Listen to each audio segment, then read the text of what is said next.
Just so you're aware, today's program is brought with the help of a grant through the South Carolina Humanities. We are so thankful for their support. They have supported many of our programs here. And it's just so you're aware, the South Carolina Humanities is a not-for-profit organization inspiring, engaging, and enriching South Carolinians with programs on literature, history, culture, and heritage. SC Humanities receives funding from the National Endowment for the Humanities. Democracy demands wisdom. Please join me in welcoming today's speaker, Mr. Donald West. He's an instructor in the Department of History, Humanities, and Languages at Trident Technical College. He teaches both sequences of the U.S. history and African American history courses. He also teaches a survey history course on Africa. He's a travel enthusiast and has visited numerous historical places in Africa, including landmarks connected to the African slave trade. West is also an active member of several professional organizations in history and museums. And today, he's going to be talking to us about African Americans in the Revolutionary War. So please welcome Mr. West. Thank you. I also want to do a little homework or reminders, and that is the nice efforts on the part of the South Carolina Humanities. They sponsor this, and they send people anywhere in the state, and I'm glad to be part of that. I started off with something that had maybe little to do with the Revolutionary War, because I often remind people that the foundation of anything that we talk about in terms of war and conflict with our military also includes the role that African Americans play.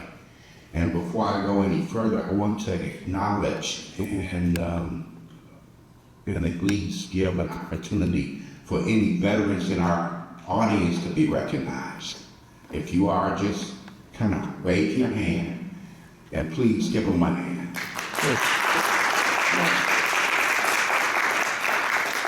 You know, one of those slides that we started off with, and my father, and he was a World War II veteran. He passed away a few years ago at 96. But I often tell people we didn't always have or meet in the middle in terms of how we related to each other. But we both loved history, and that was my way of really relating more to my father, because he loved history too. I think I got it from my mother and my father. Okay, the Revolutionary War, 250 years plus. Oh, notice I said 250 years plus, because most of us are aware that it started in 1775, and then finally by the end of 1775, people are starting to think a little differently about the conflict, and eventually they become inspired by a number of people, including Daniel Payne, and they make a decision in 76 that they don't want to patch things up. You know, no more reconciliation. Maybe it's time to go ahead and move ahead without the United Kingdom, because at the end of 1775, the conflict is still going on in other places in the British colonies, but at the end of the day, they're still toasting the king at the time. God save the kingdom, the United Kingdom. Well, if we were to say why and how the war started, we would have to acknowledge that it's linked to the first worldwide event, that being the French and Indian War in North America, and then other titles are given to the conflict between the United Kingdom and France over about a 9-year period. So, if we backtrack a little, we start to see the causes, and we start to see how some individuals are beginning to separate themselves from the United Kingdom in mind and thought, and then eventually in other ways. A number of books and what the handout have in front of you are just a few of the books. And then there are a lot of articles too. And I often tell people, if you're not really big on books because maybe you don't have the time, there are articles that are really quite good in describing various events and individuals related to this time period. Most of us are probably familiar with some of these authors, including Peter Wood still gets a lot of attention from his work. And it started with me as well, undergraduate school, that was introduced to Peter Wood, and then again. And he's been to South Carolina many times in his more recent efforts as a retired scholar, but doing work still in South Carolina, and work with people like Joe McGill and his slave dwelling.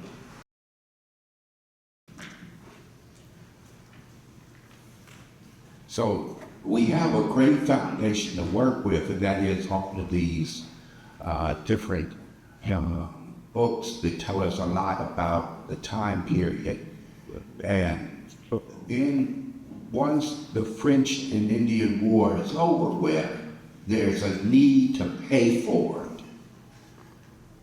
And that's with all conflicts. The way they start out is they go with the wealthiest, and then they move down. And the United Kingdom and its experiment of North America is not really doing a lot of great. Something maybe. Nonetheless, there are parts of North America that are doing better than others, and that's the South. And that's where slave labor plays a very important role, both before the war and then during the war and after the war. They have to deal with finding revenues to pay for the war if they do. And I told my student, I said, I like the way they politically explain the initiative to now pay for the war, revenue acts, or another term would be taxes. Yeah, see, we don't like saying that word. You don't even like saying the word, you know. Let's call it revenue acts. And I'm sure someone in London say, well, let's call it revenue acts. That what we're really doing is that we're generating wealth for what? Paying for them. And these are the ways they go about doing it. And already there's a lot of protests. Some of it doesn't make sense to us, but others do, and including the fact that it might be okay to say taxes if you have the money to pay for it. We know every April of every year we have to figure out what we spend and how much we have to pay. Maybe we'll even get a little refund back. And as a result of it, you feel differently about it. I don't mind telling you, I would like to be a billionaire and have to pay my taxes as a billionaire. But I'm a long way from there. And so you have a series of protests, and notice it's right around here that you begin to get people who are openly organizing themselves. And we're often surprised to find out, because the topic here is what role did African Americans play in this period? And they do, in fact, become part of the discussion in a number of ways, including being part of their own organized efforts. If liberty, which is something that is being used a lot during this period, I'm talking about before the war, then all of a sudden you have this statement heard by the enslaved, and their thoughts are, well, what about for me? I'll give you an example. Their feelings about the revenue initiatives is that, and this one being fair. Now, and I tell people, Europeans are used to paying higher taxes, both now and then. So even if they disagree with it, they're used to it. So if something takes place, and they say, well, we gotta pay for the new train and the tunnel that connect the United Kingdom and France. Anyone ever been through that tunnel? Okay. And they said, okay. But in this case, just like maybe in other instances now, when we talk about the issue of liberty, we're talking about the participation of the population. And here, their feelings are, we have not been counseled on these taxes. The decision about revenues, no matter what they are all being made in London. And no one in North America has been called on to express their concerns or their feelings or ideas about it. And this figurine is one of the earliest examples of one of the earlier protests by the colonists on how they feel about these revenue initiatives. And this being the key, and the colonists take the position of the enslaved, submissive, powerless, and not given any opportunity to speak on behalf of their concerns. It continues, and as some of us who have read about the Revolutionary War, it does get the attention of those in London.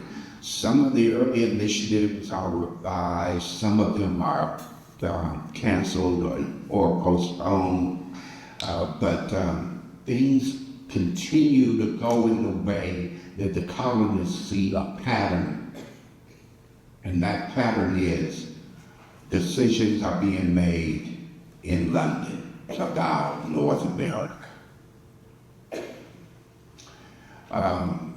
What I did differently about this story with regards to the African American experience is that I decided to talk about their participation in the Revolutionary War through images and art, including of that time period, because oftentimes people think about the Revolutionary War and we think about people like George Washington, Thomas Jefferson, Benjamin Franklin.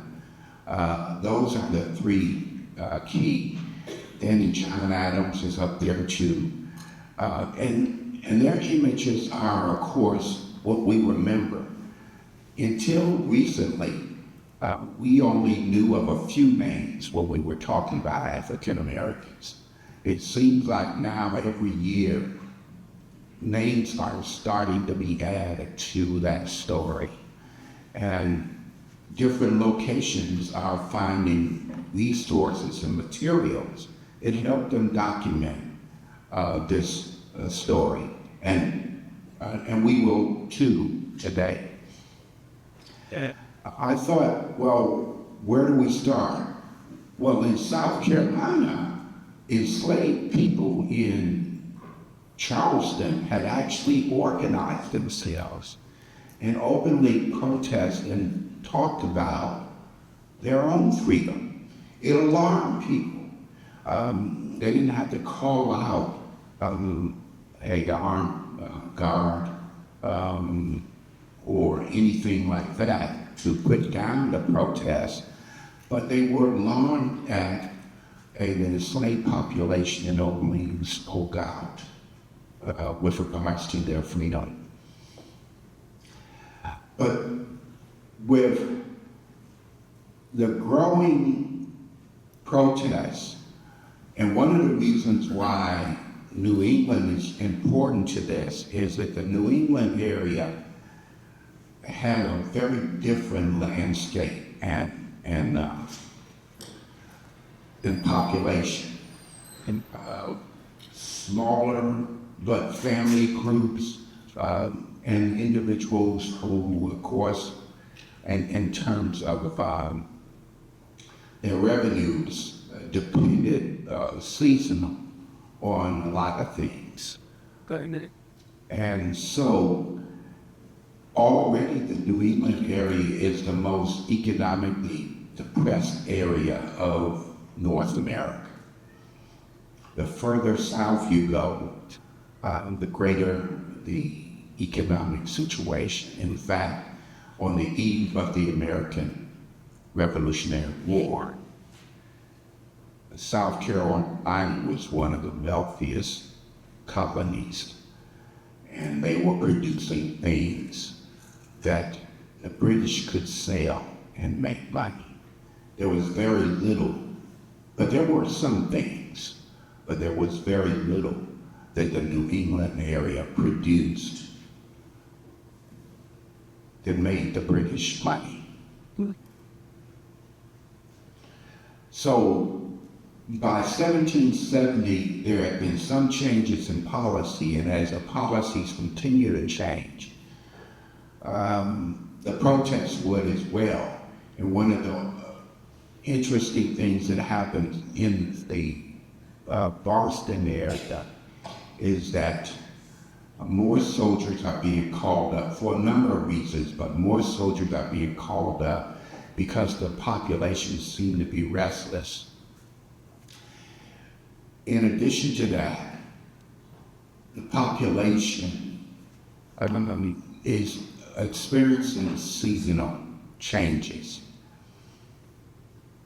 And so what people do sometimes now as well as then is that they go and they drink their problems away. Yeah.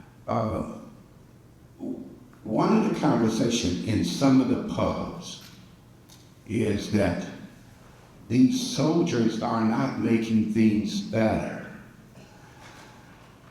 because there are more of them arriving, and sometimes they're taking part-time work where it's hard to get work anyway. And some of the laid-off population is in these pubs, and they're talking about their problems, and the results are, in the end, they're doing maybe more drinking than they should. They spill out into the streets. And what started with first children who are taunting the soldiers, they joined in. And some of these kids are taking the snow and making them into snowballs. And I come from a snow region, and I remember being a bad boy like that, forming snowballs and throwing them. No one needed to tell us to do it. I guess we just did. And then we only stopped when somebody said, "I'm gonna call the police," and then we run off. Some of these drunken geniuses from the pub begin to put rocks in the snow. And this situation really turns deadly, in part because of the population is more numerous and the soldiers can't control the situation. And eventually what happened is that they fired on the population, shooting several, killing several, and then about 2 more died the next day. Altogether, there are 3 African Americans yet, and the one Christmas addict is shot. And now you have a problem because the armed guards have killed unarmed civilians. And that's a problem, both now and then.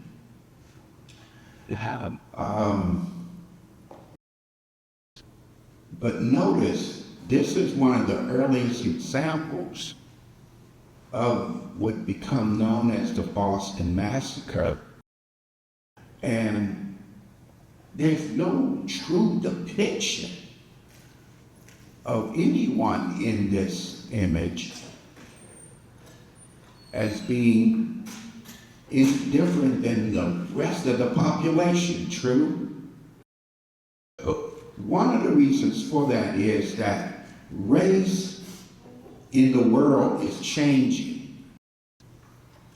And Christmas addicts is described as being a mulatto. His background is Native American and African. And so how do you describe that? You're either free or you're not free, but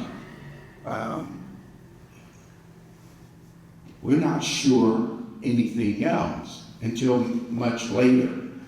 This particular image is much later, and notice it clearly depicts him in this. This is a mid-19th century image. And notice it's vastly different because in terms of describing race in the 1700s, it's very different. Am I either way? No. Oh, okay. So let's take a look at these images. The event takes place in 1770. And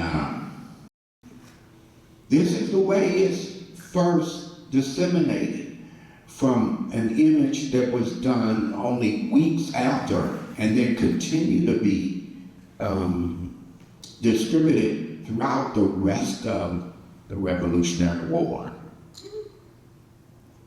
Only much later, this is the description of addicts introduced as one who is clearly African in terms of his heritage, part of it. The soldiers, they get off lightly. The lawyer for the soldiers is John Adams, later to be, of course, the second president of the United States. Adams argued the case, and in his summation, he points out Adams as being a man who really kind of took the initiative, started the whole thing, created fear, and then later on, as he concludes, he refers to him as a saucy boy. Now, some of us are very young in this room, but some of us also remember that term being used, hitting the sauce, meaning maybe you did a little too much drinking. And that he got what he deserved. That was in John Adams' summation. But much later now, he's referred to as a hero and, quote, the first to die for freedom. That's a lot of years before the actual fighting starts. In fact, because of that incident, things kind of settled down. The new revenue initiatives are enacted, and there is real effort on the part of the British to make amends. Let's see if we can't work together. they eventually will come to learn that things aren't working because simply the colonists are feeling very different about their relationship with the British. I first started out doing military history as it related to the Civil War. And before the American Civil War, it was a reform period that developed right after the War of 1812, really started in the 1820s. And there were a lot of reforms put together, including increasingly, there's this group that want to address the issue of slavery. And so what's done here is that the abolitionists are trying to humanize this situation of enslavement. Who are the enslaved? These are people. And in doing so, they produce one of the earliest records of the African American participation in the Revolutionary War. See, now all of a sudden you think very differently about, oh, well, these people, they're good as laborers, but what else have they done? This little pamphlet says that they were full participants in the conflict that helped create the nation. And I'm sure that we knew that now in the 21st century, but it took a long time for people to acknowledge the participation of African Americans in the military. That was one of the reasons why I opened with that series of slides of the whole history of African Americans in the military. In fact, some of the chapters of that story I've done in the past, and I met a young lady whose father was a Tuskegee Airman, and one of the images you saw was that poster of Tuskegee Airmen. If you look closely, it was signed, and I had gotten it signed from the 1980s right up until, oh my goodness, I want to say the 98 or 99. And then I finally put it in a nice cover and protected it. So this is produced and handed out, and they're now describing the role that African Americans played in the Revolutionary War. Others would follow. Benjamin Quarles really became the solid scholar in terms of a foundation of describing this. And since his work, this is way back in the early 1960s. And notice the price of the book. Just like now, you may complain about the cost of books. And I remember in class, we were like, $2? Well, I gotta read it now. It costs $2.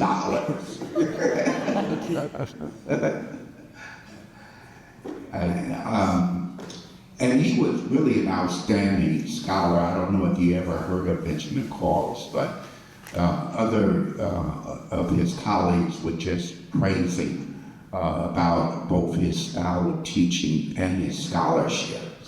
And he was so well known during a difficult period because it was not always easy for African American scholars to even do research, even if the topic was on African Americans.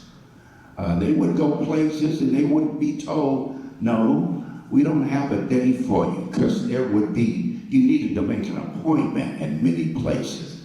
And John Hope Franklin talked about that he would write ahead and they would put him in a place where nobody else would see him and allow him to do research.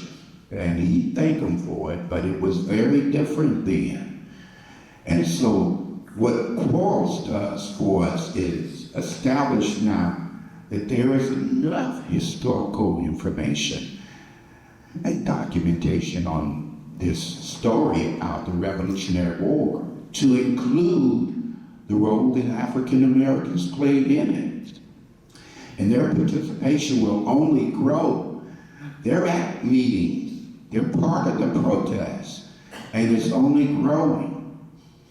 By the time the British decide that the population is just simply becoming more difficult, you have a whole region of the country now engaged in protests, and that's the New England area.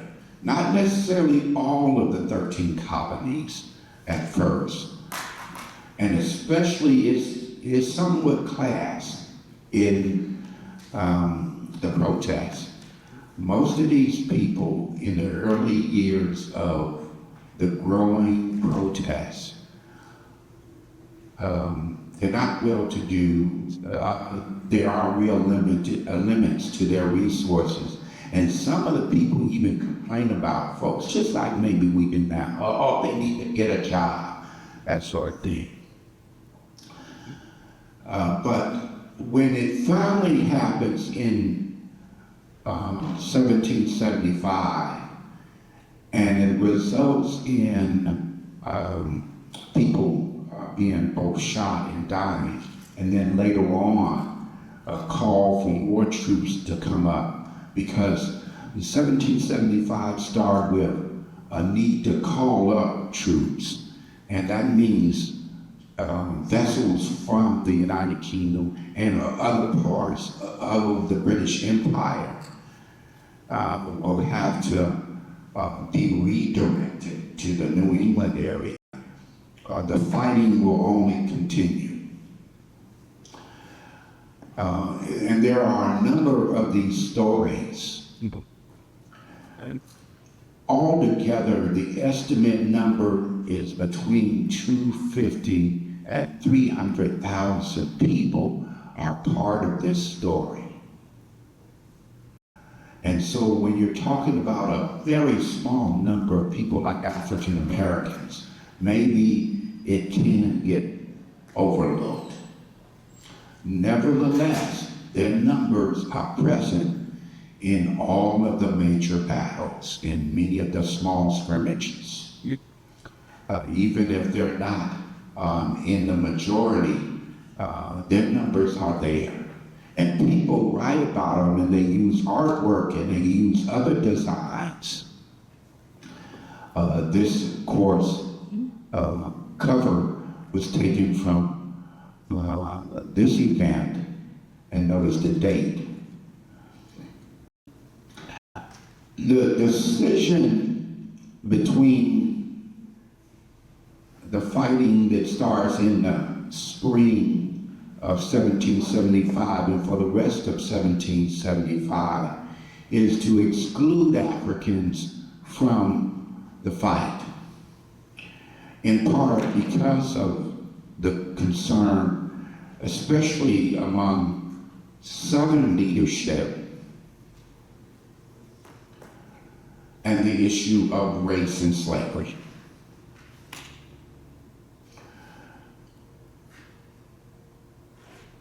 But when the governor or the ruler of Virginia is the largest colony at the time, encouraged Black participation and a reward for freedom, that undermines the effort to exclude African Americans.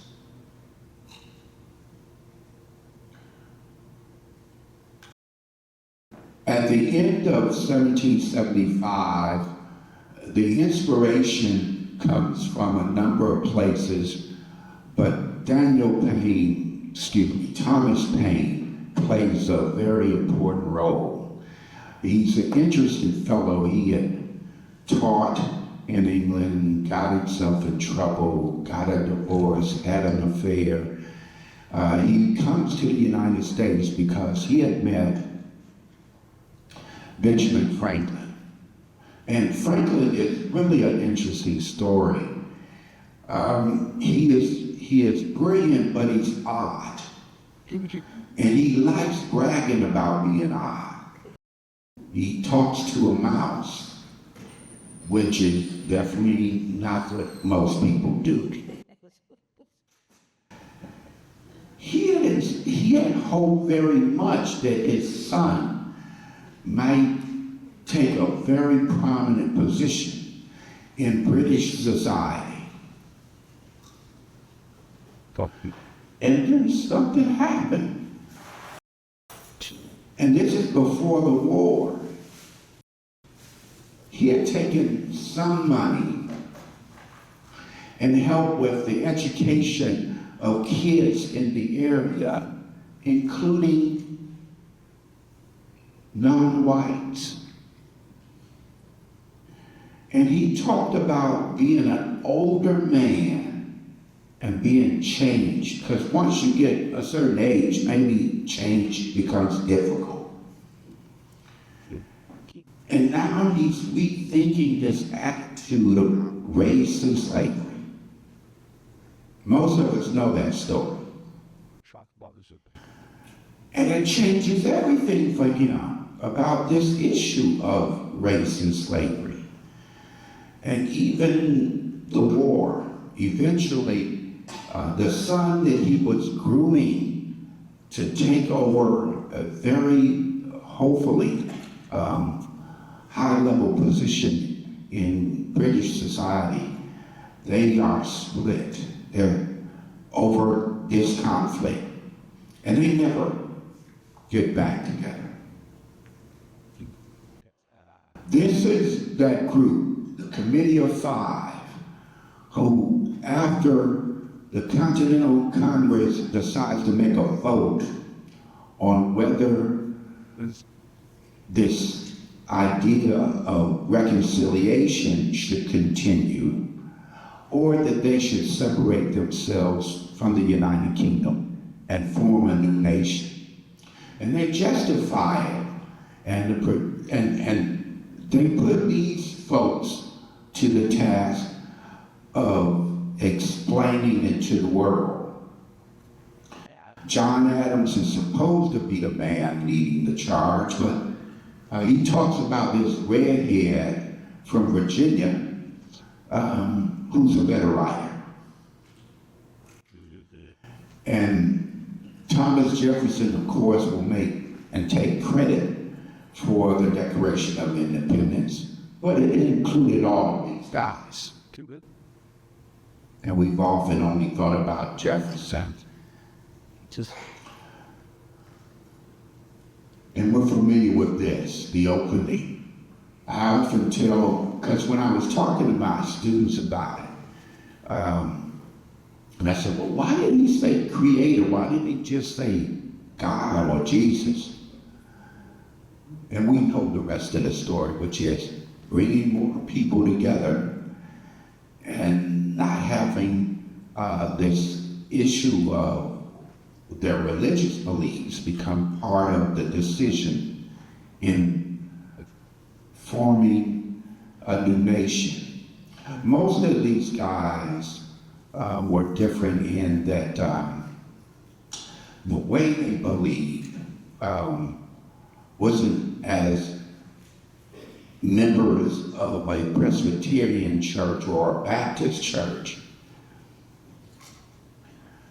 And as a result, they come out with a really impressive document.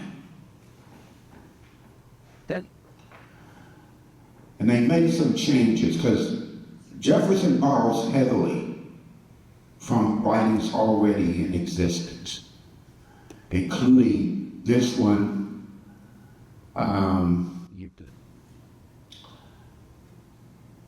Instead of life, liberty, they change it to pursuit of happiness, meaning what?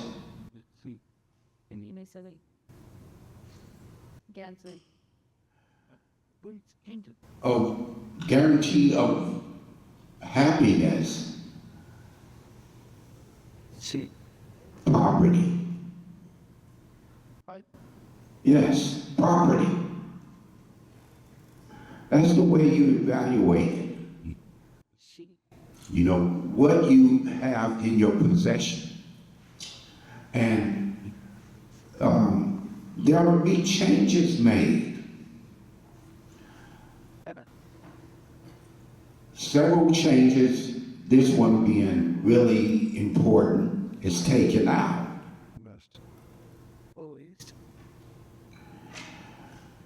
Jefferson wants to blame the King of England for the Atlantic slave trade. And you know, there are nasty names you can call a person, and one of them being referring to them as a pirate. You remember pirate movies of what, about 20 years ago? I still have never seen any of them. And then of course, when the Somalian pirates were very active, it wasn't really a funny story, wasn't it? They were grabbing up ships and ransoming people and all of a sudden. But he refers to the king and call out the man's religious beliefs. He may be a Christian acting like a pirate. And so the committee looks at the work of mostly Jefferson, and they take things out. And the delegation from South Carolina and Georgia are especially critical of it, because they had experience in that area, rebellion. The Stone Rebellion for the colony was its 9/11.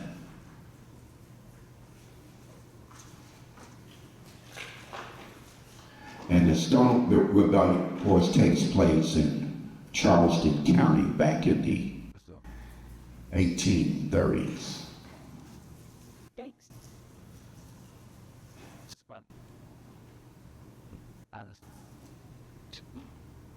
All of these ideas are part of the early beginning of conflict. When they finally vote on the Declaration of Independence, they had decided to exclude certain people, and they will change their mind simply because there's a real desperate need for them.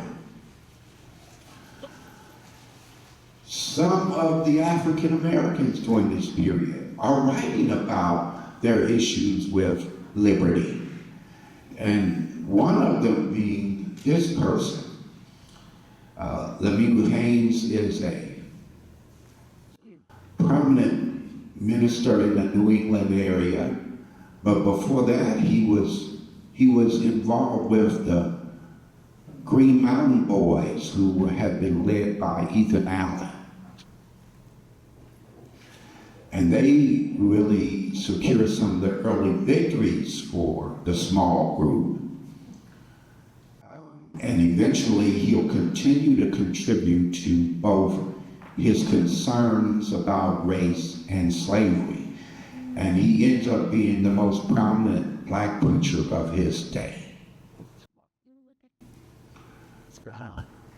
And throughout the colonies, the concerns are growing. Jeremiah had been a prominent African American in the Charleston area and had actually some real wealth. He gets himself in trouble by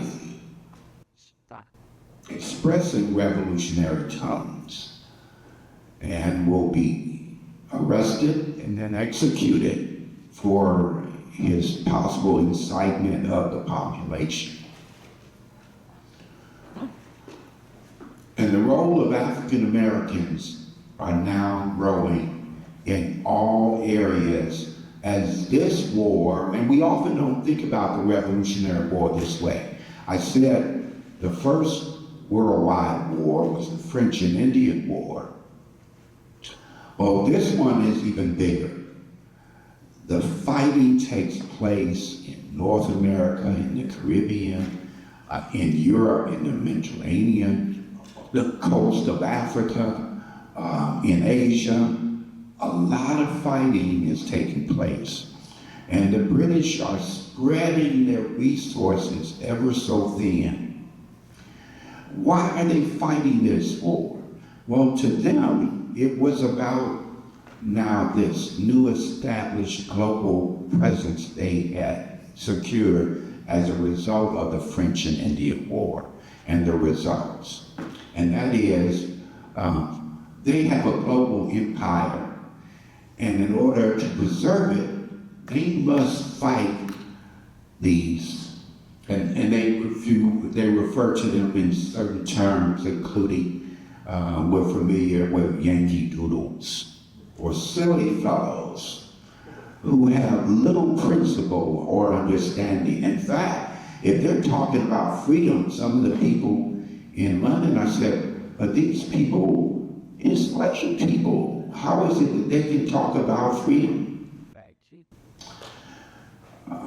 They choose George Washington for two important reasons. First, he's of the planter class. And they had a real need for the wealthy to become involved and engaged. He had gotten a reputation as someone who had been or had participated in the French and Indian Wars. And the second, even more importantly, is where Washington is from. He's from the largest colony with the largest population. You don't want to fight a war and have a division in which Virginia is not supporting the war effort. Washington looks for the opportunity. He has real difficulties, and they're not always his fault. But he will do a couple of things that are important to the outcome of the Revolutionary War. One, he's not going to have a decisive defeat. And that's so very important. If he keeps fighting, maybe it'll wear the British down. It will wear the British down. And so his leadership is critical. And eventually there'll be other people. By the end of 1776, if the colonies are to achieve independence, they really need more people involved. And so first offered will be for free African Americans to participate, and they will. And then later on, they'll even have the enslaved. And Washington's story, as we all know, is very interesting. You can't talk about Washington during this period without talking about his faithful servant,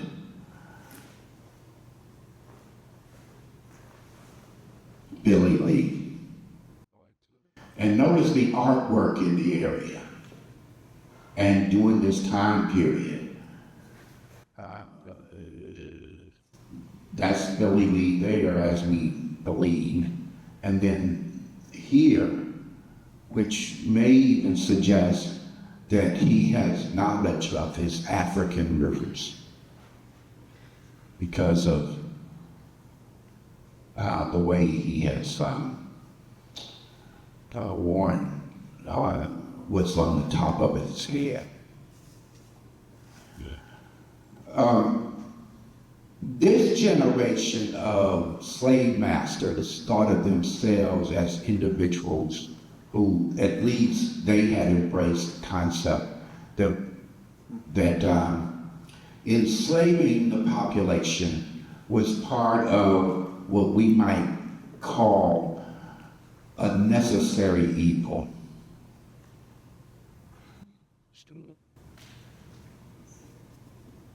And that goes from Washington right up through the first generation. it starts to change in that reform period of the 1820s. But before that, Jefferson thought about slavery a lot. We know that because even for everything destroyed in one of his fires on his estate, he writes a lot about slavery. And Washington, of course, he had traveled to Barbados back in the 1750s, and he came back from his trip inspired that he wanted to be an officer and a gentleman. And when it didn't work out that he was an officer with the British, he became very disillusioned, and it'll make for easy inviting him to participate in the Revolutionary War on the side of the colonists. And as a gentleman, it's a status symbol. So you're not just someone who opens the doors for women, but you have some money and class and a few other things. Yes. We're not always sure about the numbers, even with the Revolutionary War. We're not only learning about more people who had participated, we're learning about more of those people in all categories. The role of Native Americans, the role of women, the role of men. And right up through near the end of the 19th century, the Navy often had the most diverse group of people. They often had a large number of individuals who were from somewhere else, and it's foreign immigrant populations. And so the Navy that exists at this particular time is anywhere from 12 to 15% African American. And this artwork is one of those examples, and there are others too. So they play an important role, and as a result, they're part of a unit that is moving about, and their numbers aren't always easily either named or counted. There are African Americans who are part of the militia. The militias are more state-related, and they do present their own challenges. They may be willing to fight in Virginia, but they might not always decide to lead the colony, now the state of Virginia. Some travel, others don't. And their fighting, as far as they're concerned, is within a certain range. Be more generous in their offerings. If there are soldiers with a gun who can be trained and disciplined, they're more welcomed. I don't know if you've ever been to the university, the Citadel, but this is at the Mark Clark Hall, and it's often used repeatedly in many different areas because of course, Francis Marion. He was tenacious and not always righteous either. But he had invited the participation of African Americans as part of his unit. And at the time, Washington had sent Nathaniel Greene south to rally Southern leadership to accept Black participation, of which most of them would not. It does not mean that Blacks did not participate, but they were not very enthusiastic about a Black population of any size participating in the Revolutionary War. Nevertheless, several individuals did, including Green and including Francis Marion. The war is changing. The longer it goes on, the more difficulty it is to fight it on both sides. Nonetheless, the British see that this war is favoring them, and at the time it seemed to be. The Camden battle was critical to the upstate, and we know that even though there's a defeat, once again, these forces regroup and they continue to fight later. And we believe that at least 9 black men participated in the Camden campaign on the side of the American Revolutionary Forces.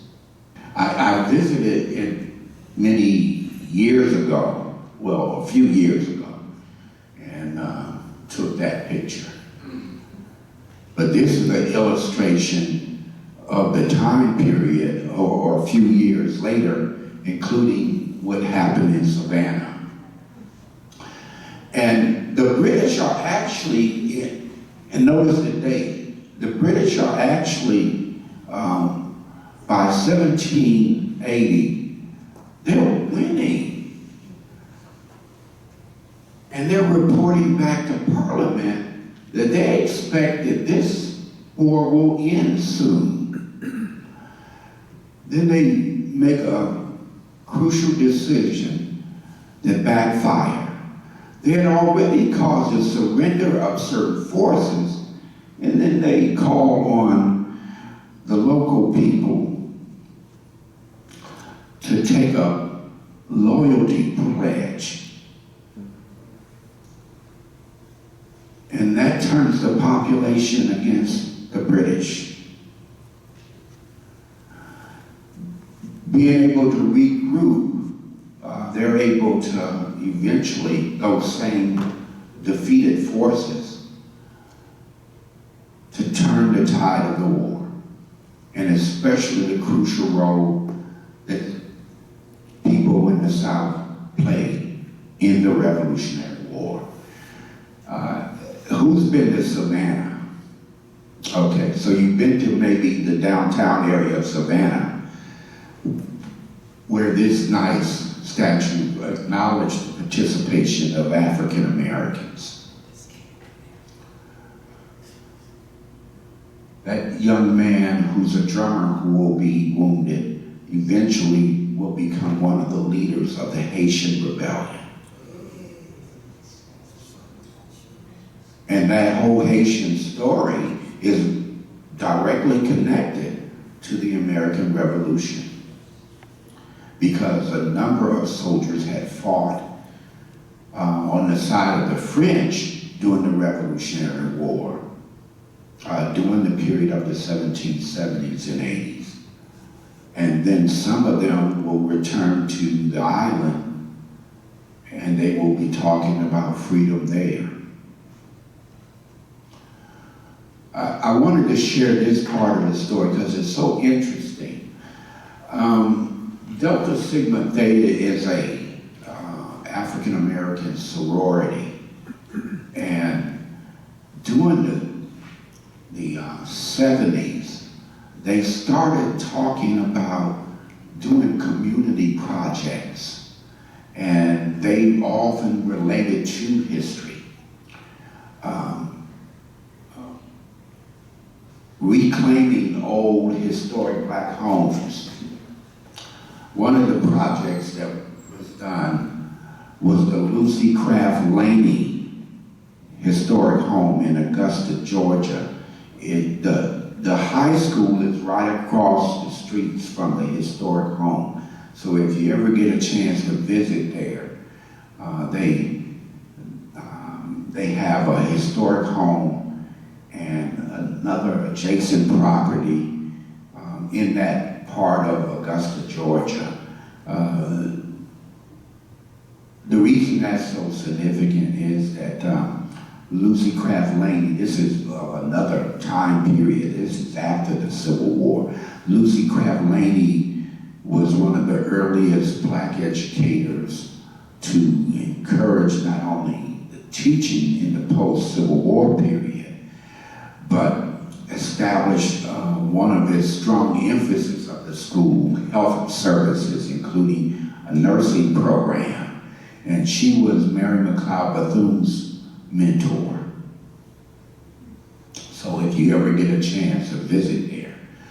But they had done that in these other places too. And so when someone was asking the question, what role African Americans played in the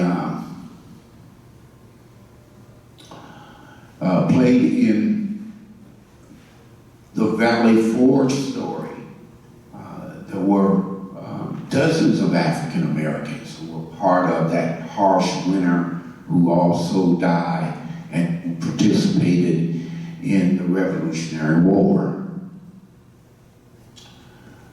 One of those individuals, Agrippa Hall, is often remembered. But look at the numbers of African Americans who are part of that story.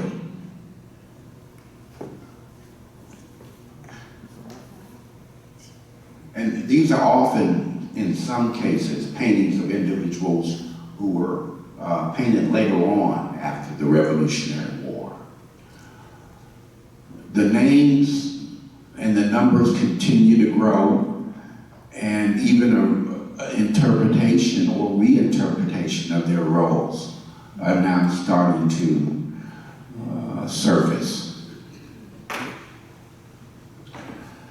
This is one of two stories for us locally, that is, for us in South Carolina, that's truly significant, because after the defeat in Camden, the British are very confident that this war is going to end very soon. And the report is sent off to London. It seems like it's only a matter of time, but eventually they run into a very stout and defiant group of Americans fighting in a country that changes everything. And the Battle of Kings Mountain and Cowpens are those two stories. And no doubt, if you're interested in the Revolutionary War, you've probably visited one or both of those sites. Again, the participation is important, and there are people both then and now who talk about the importance of these two battles. And you see some of the names: Thomas Jefferson, Theodore Roosevelt, and Herbert Hoover.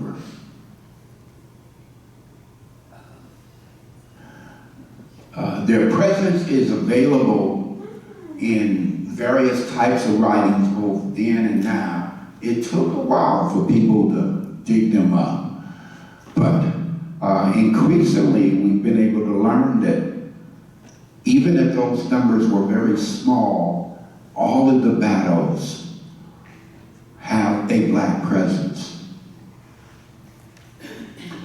Rhode Island had 2 all-black units who are part of the fighting in the New England area and are present with other soldiers with the surrender in Yorktown. Connecticut had a small number of black soldiers who also traveled throughout.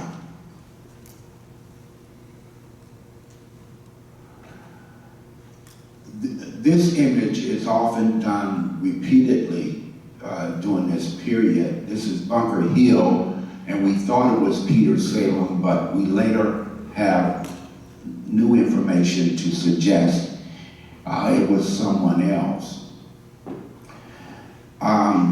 John Turnbull is the best known artist of his period on the Revolutionary War.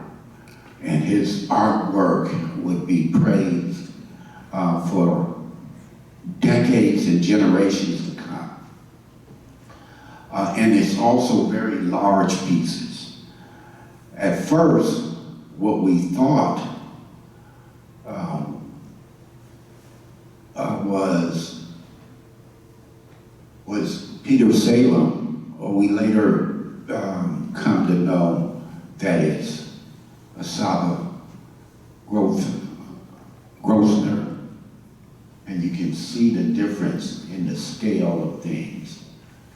And this was often the art portrait that was done repeatedly of either a man being killed or dying, that would be followed by other artists. Just like sometimes an artist does a piece of work and then others do a little differently, but they model their artistic style the same way. This is the beginning of the end of the British, and they don't know it yet. But their defeat at Cowpens results in an embarrassing defeat by the British, who decide to evacuate the upstate. They think maybe they should go to Charlotte, but someone warns them that it was a hornet's nest and not to go there. So they move off to get as far away from the upstate as possible.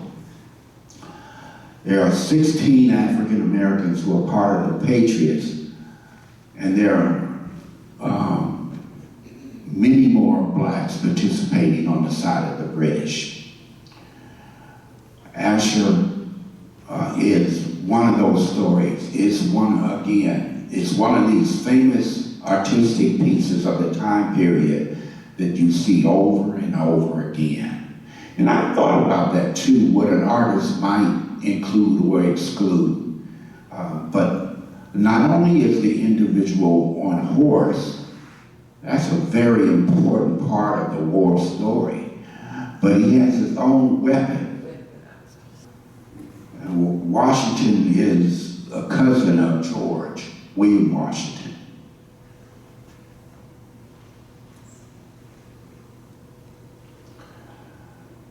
And I'm going to wrap it up because I want to give you an opportunity to ask questions. This soldier is a Rhode Island soldier, and they were known for their colors. Most of the fighting is done with individuals who are not in uniform. But if they are in uniform, it varies according to the state and the location. And so, the Rhode Island Regiment was known for its colors, and they had fought from New York all the way down to Virginia. And there were a number of stories of their efforts. And any reenactors in the room? Okay.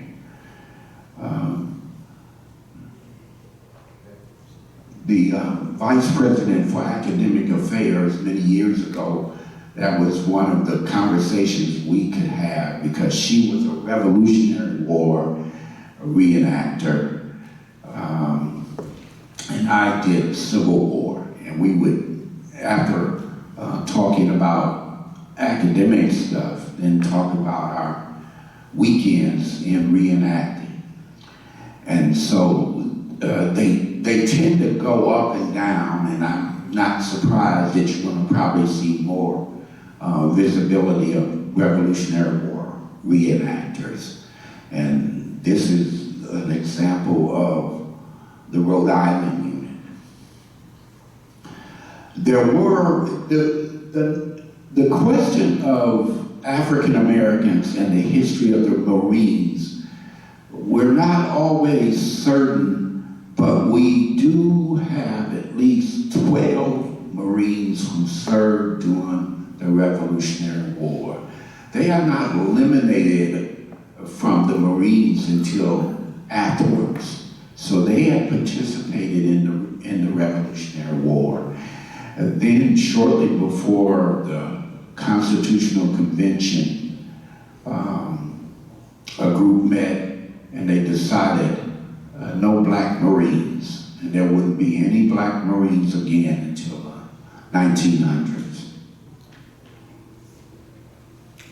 One of those images that you saw in the previous group of slides was the Mumford Point Marines being honored, and one of the persons who was a Mumford Point Marine I knew. They were spies and scouts and informants, and the best of them was James Armstead, who was owned by Lafayette. Lafayette looked for opportunities of adventure, and George Washington took him under his wing and provided him with a kind of fatherly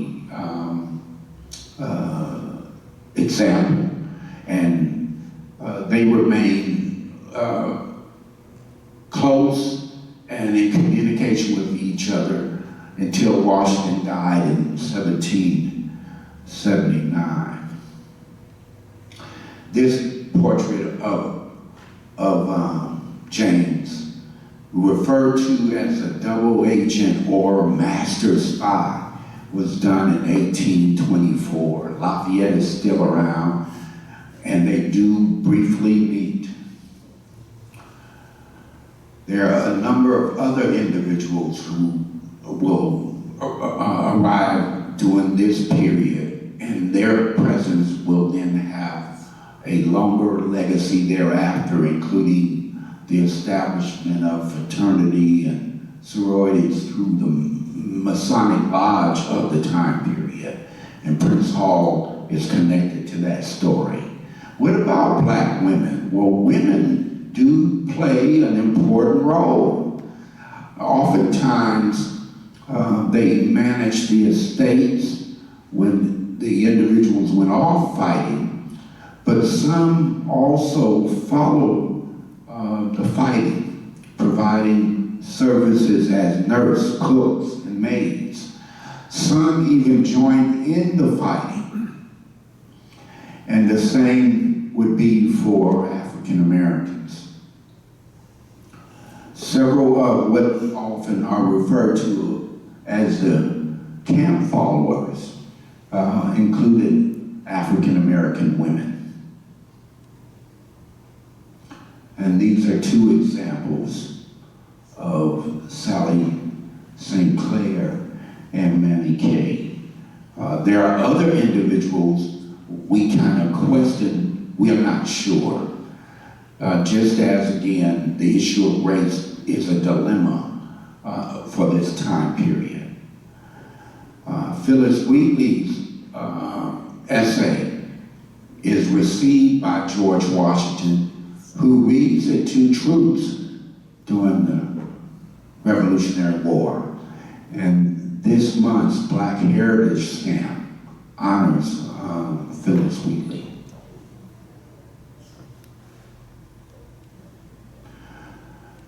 This Revolutionary War was different in many ways, because even though we often think about it as a matter of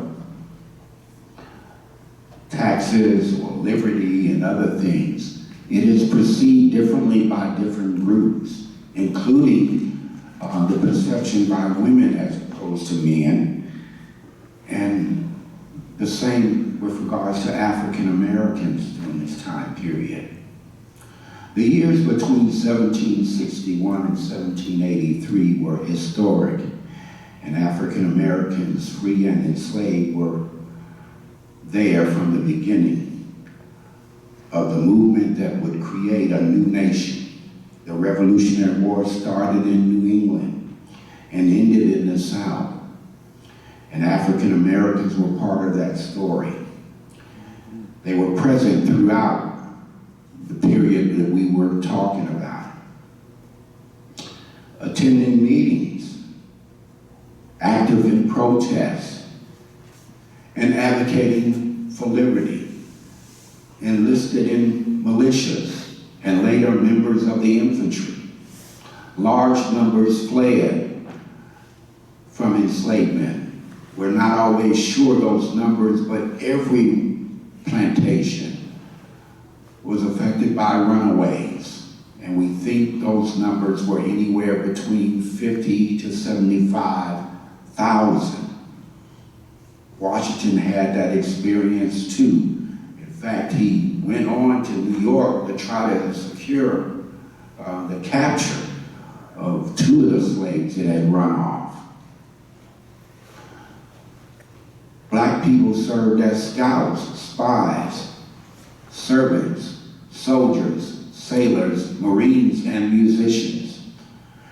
American allies also had a notable black presence on the land and sea, and that included France and Spain. Later on, the Netherlands. Whether north, south, east, or west, as part of the Continental Army and Navy, or for that matter, the United States and the United Kingdom's military, the allies on both sides of the conflict, they were active participants in their own liberty and for the nation and for the nations they served. As the historian Benjamin Qualls remarked, quote, Negroes fighting in the American Revolution were fighting not for America's independence from Britain, but were fighting for the principle of freedom. The American Revolutionary story is also about the vast number of black folks who made great sacrifices for freedom while facing a powerful enemy on 2 fronts, war and racism. The war was an unfinished revolution, and African Americans would be fighting this battle for generations to come. Thank you. Thank you.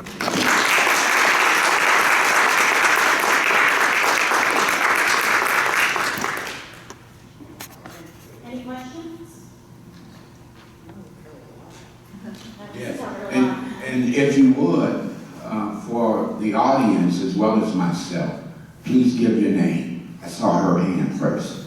My name's Diane, and I don't know if you can answer this question because it's a what if, but if the British won, and they abolished slavery in England, I think in the 1830s. So if they won the war here and we were under British rule, do you think slavery might have ended sooner? History is about what ifs. And like I said, some people communicated these thoughts at the time. Vermont, which was not a state but a territory, ended slavery as a territory during the Revolutionary War, citing the contradictions. Hey, how are we going to talk about freedom? Benjamin Franklin, this converted old guy, is talking about slavery and even refer to it as a situation that has to end. And he goes to the Constitutional Convention trying to persuade his colleagues. Maybe. I can see how up north, the British weren't making their money there, they were making it in the South. That's right. If they still had to maybe pay for their war, maybe slavery would have gone on longer. Yeah. And I've got a second question. Let me answer this one first with one more answer.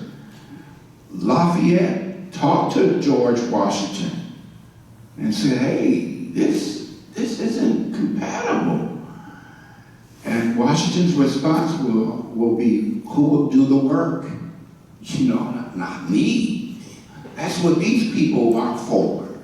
And this is their station in society. He saw it that way. So people are aware of slavery.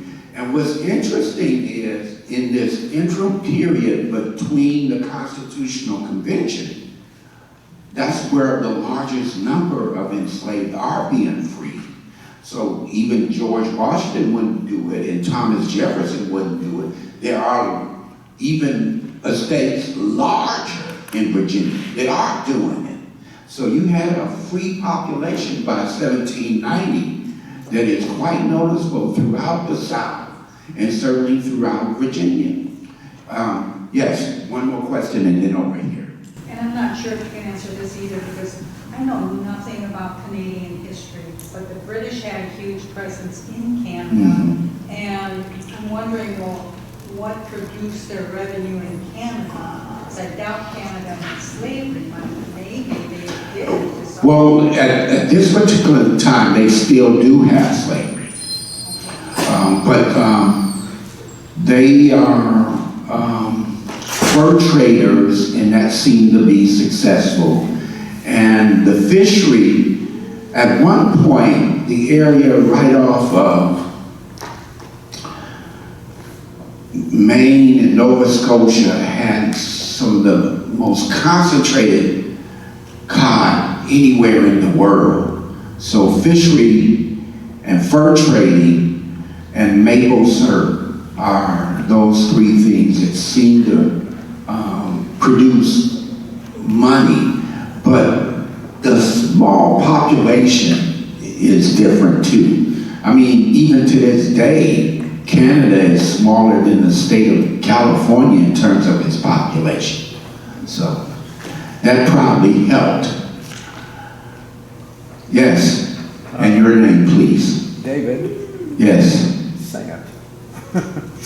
I was wondering, with all the black soldiers fighting the American Revolution, and when the war came to an end, what happened to the blacks? Where could they go? Yeah, Did they well, have to go back into slavery? all of that is part of the story because the enslaved are, some of them, kept enslaved. Some leave with the British who had promised freedom. Some of them get freedom, but not all of them. And there's an old black population in that area of Canada, Nova Scotia, from the Revolutionary War. And they actually come to South Carolina during the spring. I've met some of them.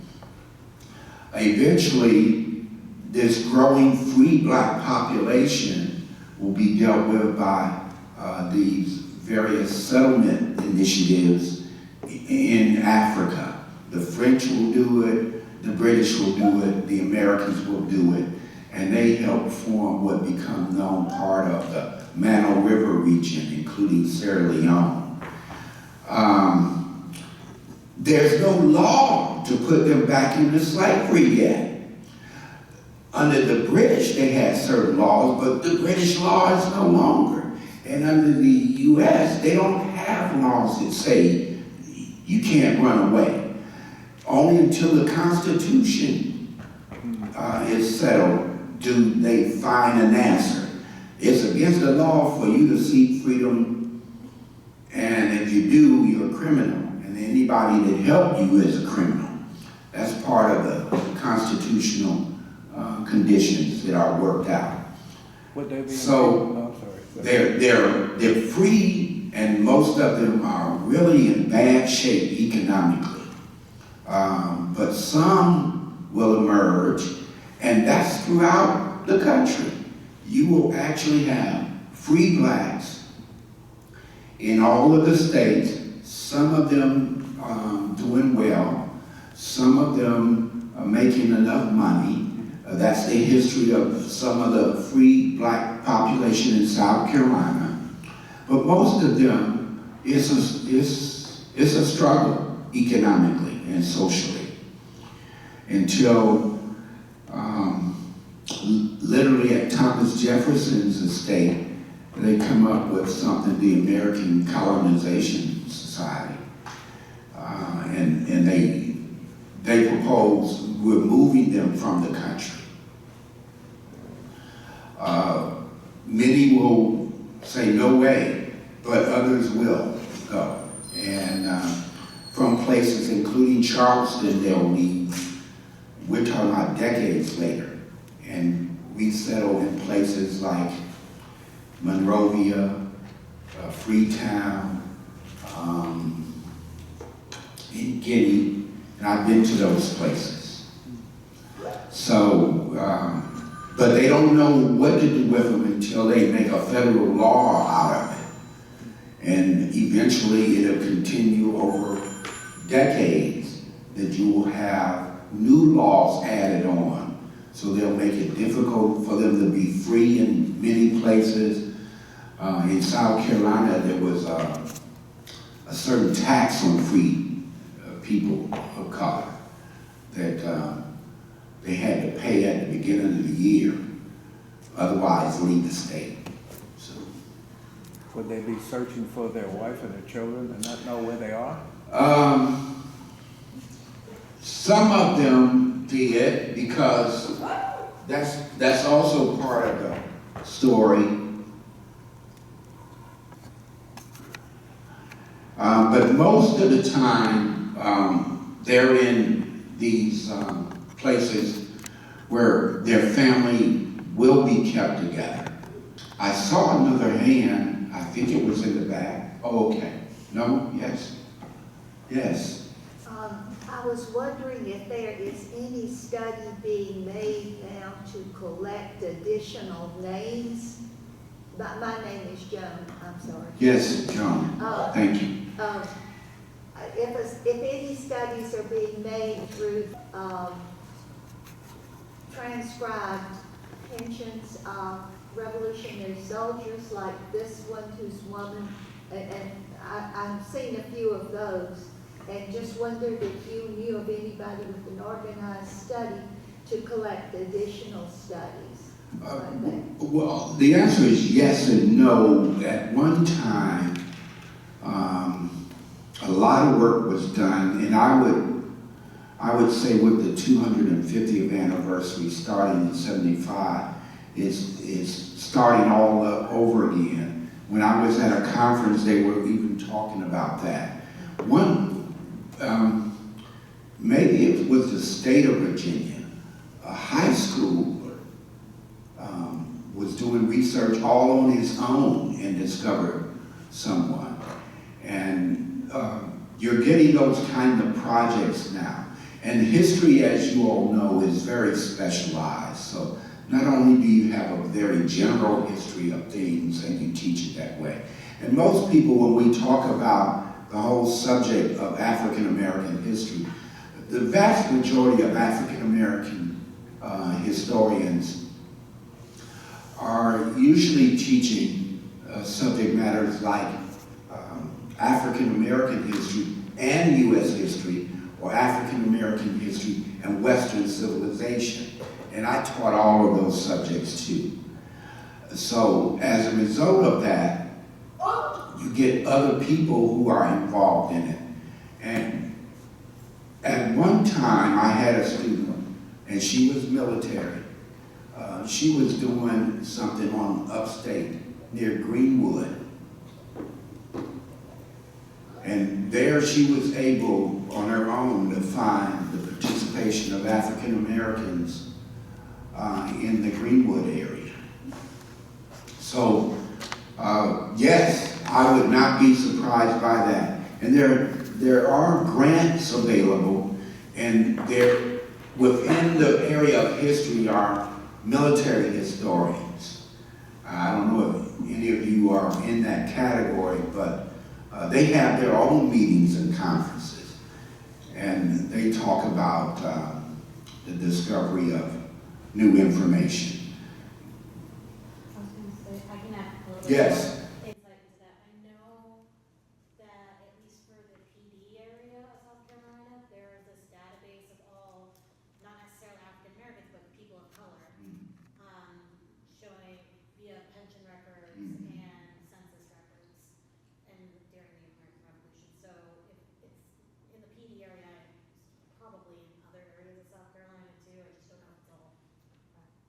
I saw a few years ago a couple books that had been compiled, and so all of that is available now.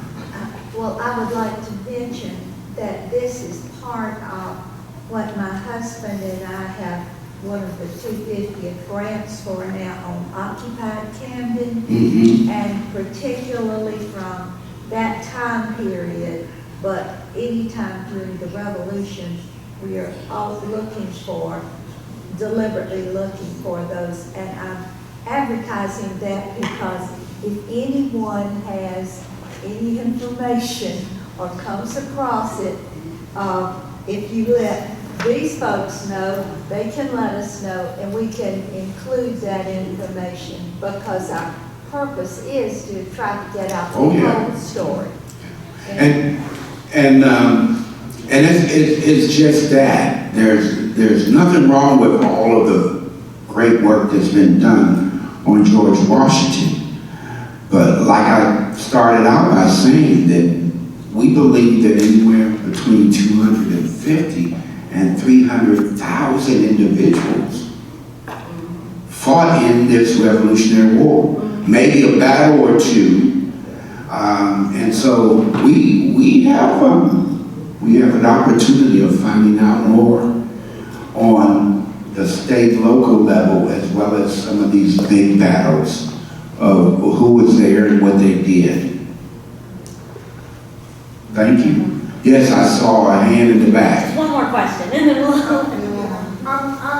I kind of assumed maybe you already spoke about it before I came, but I wanted to know if you could give a little bit more information about the supplementary folks, black people who participated in the war. Like they may not be counted in that numbers of 8,000, but the cooks, the cleaners, the people who sold the uniforms, those were black people for the most part, because they were doing that outside of war service. They were doing that in service. So to me, it's very odd to think that we're going to start a war and now we're going to do our own housekeeping. Well, now we're going to do our own sewing. We're going to do our own cleaning of the facilities. Yeah, so if we're doing that before the war, it's most certainly that what the slaves are along to serve, they're Africans along to serve them. well, we know, for example, that whole story of Washington crossing the Delaware River. There are two people in the same boat with him who are black. And people aren't thinking along those lines. This was a very different war. It started out as a protest, and then it grew into, let's not just protest about how we're not treated as we should as British subjects. Let's talk about a divorce. We no longer want to be part of the United Kingdom. And they're learning as they go. I used a textbook. It was just for maybe about a couple of years, and it was called The American Experiment. And I remember that the author was saying how experimental these ideas were, including like when we were talking about the pursuit of happiness. If you say to someone now, the pursuit of happiness, you're talking about maybe something very different than how it was described during the period. You're talking about the possession of land and how offensive it was that the British now had denied the American colonists that opportunity. And we know how important and how motivating property and land is to us even in 2026. And so yes, you're talking about a population of individuals who are very visible in many places. Maybe about 5,000 to 8,000 are soldiers and are in maybe uniform. But then there are dozens and hundreds and thousands more who are participating in other ways, both children and women who are part of the story. And Washington was aware of it. Lafayette wrote about it. about it.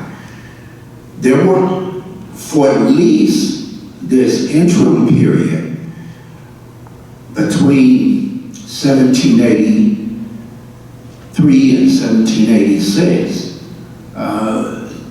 a whole lot of things are happening with little leadership and input by the Continental Congress, because it was purposely set up to be a weak ruling, governing part of this new country. And when things aren't working out well, that's when they call on a constitutional convention, that they needed more strength and leadership on the federal level. And the compromises that followed would include addressing the issue of the Atlantic slave trade and slavery, of which some really protest against it. I think I use an image here. Let me see if I can draw it up real fast. You see the work of Elizabeth Freeman. The efforts of this one person alone triggers a response not only in Massachusetts, but throughout the New England area and other parts of the country. We got to address this issue of slavery. Here it is. This painting was done in 1792, and it's in protest of the Constitutional Convention.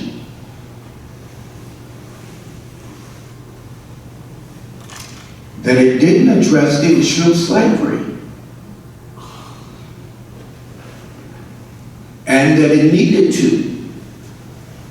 So yes, their story was hidden for the longest time, thanks first to the abolitionist generation during the antebellum period, before the Civil War, that they're saying, hey, if you think that all black enslaved people did was to lend their labor to society, they also participated in the Revolutionary War as soldiers and sailors, as spies and informants, as individuals who people escaped from imprisonment. And all of those stories are important as well. Yes. Oh, good. Was there one last question? Yes. Just a quick question. Okay. Do you know if they're doing any studies or anything like that to find out the effects of slavery on the descendants, like trauma, generational stuff that has down from? Yeah, that's for another chapter in our American history, but remember, once the institution of slavery ends as a result of the Civil War, you have all at once nearly 4 million people who are no longer slaves. And the Congress of that time period attempted to provide for some statutory leadership as to what their status is with the 13th Amendment, the 14th Amendment, and the 15th Amendment.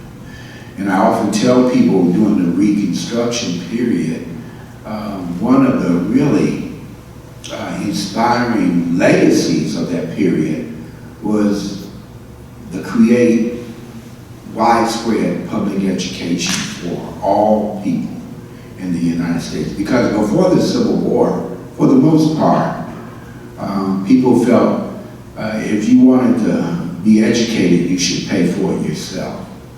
And our public education story is part of that Reconstruction story. But your question is the impact of it. Well, during the 1930s, in order to kind of put people back to work, one of the things done during the Roosevelt administration was to pay for artists and writers and the educated who didn't have work. And so they went out and they documented the story of the Civil War generation, and that included the enslaved. And they got stories of their experiences. Only a small, very small example was recorded, I believe, of the hundreds of stories, thousands of stories, tens of thousands of stories. You know, some of it was just one page. Only 9 actual voice recordings have been available to us. So that's part of that story. Okay. If you And I want to say, because I didn't start out that way, thank you so very much for your interest in this. All of us know the experience we're going through in terms of the importance of history and the measure of it in terms of our lives. But the reality is, people who love history love it all. So it's difficult to understand how in the world you would want to cut something out of history, especially not because you disagree with it or because it's incorrect, but you don't want to hear that terrible stuff because it's not all nice and clean and beautiful. And that's not what history is. History is about taking documented human experiences and telling it and sharing it and learning from it that we might actually do better. Thank you. That's actually perfect. Thank you so much, Mr. West. If you have further questions, I know Mr. West said that he